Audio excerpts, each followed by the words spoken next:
Hi guys, Isadora Moon Goes to School, Chapter 2. Every morning I watch the human children walking down the road to school. They wear funny-looking uniforms with striped ties. And even though the children look very friendly, and even though they look like they are having fun, it makes me glad that I am a vampire fairy, because vampire fairies don't have to go to school. Or so I thought. Yesterday evening I was practicing flying my loop-the-loops out of my bedroom window when Dad called me from downstairs. Isadora, he said, breakfast time. Dad always has his breakfast at 7 o'clock at night because he sleeps during the day. Mom has hers in the morning. This means I usually have 2 breakfasts. I don't mind because peanut butter on toast is my favorite thing to eat. Dad was sitting at the table drinking a glass of his very special red smoothie juice. I think it's disgusting. I do not like red food, especially tomatoes. I know there are tomatoes in Dad's special red smoothie juice. One day you'll enjoy it like a real vampire, he says to me. All vampires love red food. But I know I won't. I'm only half vampire after all. Mom was there too, opening the kitchen windows to let in the fresh air and putting bunches of flowers in vases. We have 14 vases of flowers in the kitchen and a tree growing from the middle of the floor. Mom just loves to bring the outdoors inside. Honey Blossom was fussing in her high chair because she had dropped her bottle on the floor. I picked it up for her and filled it with some more pink milk. She hates red juice, just like me. Dad said, Isadora, the time has come for you to start school.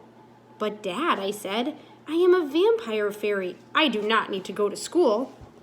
Even fairies have to go to school, said Mom. Vampires too, added Dad.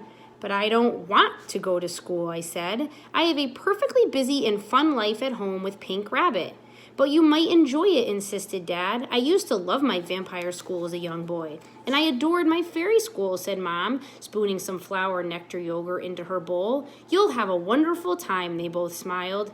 I wasn't so sure, but I'm not a full fairy, I said, and I'm not a full vampire. So which school would I go to?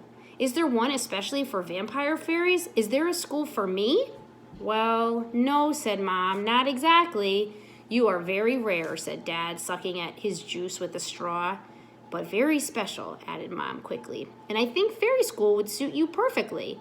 But of course you may prefer vampire school, said Dad. It's a lot more exciting. Is it? Asked Mom, sounding as though she did not agree at all. How about we let Isadora decide for herself? Pink Rabbit jumped up and down in agreement. Isadora can spend one day at fairy school and one day at vampire school and decide which one she likes best, said Mom.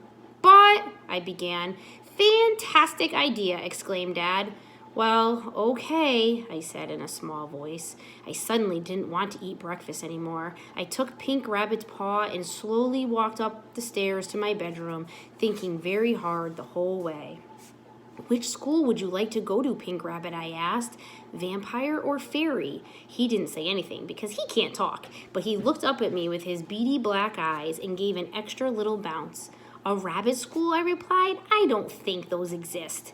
When we got to my room, we had a tea party with my special bat pattern tea set. Having a tea party always helps me think better. We didn't have any real tea, so we put glitter in the teacups instead, and Pink Rabbit got it all over his nose. You will have to learn to be more civilized once we are at school, I told him. I know they are very strict about manners at vampire school. Pink Rabbit looked a little ashamed, so I patted his head and brushed the glitter off his nose. It doesn't matter, I said. We can always go to fairy school instead. I think they are more easygoing there. Pink Rabbit seemed to like that idea. Also, I added, I bet they eat more cake at fairy school. They might even have carrot cake. Pink Rabbit bounced up and down with excitement. Even though he can't really eat food, he likes to pretend. Carrot cake is his favorite. I stood up and brushed the glitter off my dress. Oh, I just don't know, I wailed. I just don't know if I am more fairy or more vampire. I love magic, sunshine, and dancing around campfires, but I also love the black of night and flying among the moon and stars. It's very difficult. I don't know what I am or which school I'm going to pick. Pink Rabbit just shrugged and stared at me. I picked him up and went over to my tower window. The sky twinkled with stars. I knew Dad would be in the second tallest tower right now, gazing at them through his expensive telescope. Stars are all different, you know, I said to Pink Rabbit. Each one is unique, but they all look the same from down here. Pink Rabbit nodded wisely, but I could see he had other things on his mind. He was thinking about jumping out the window. I took his pink squishy paw and we stepped up onto the windowsill. Come on, I said. Let's go for a fly among the stars before bed.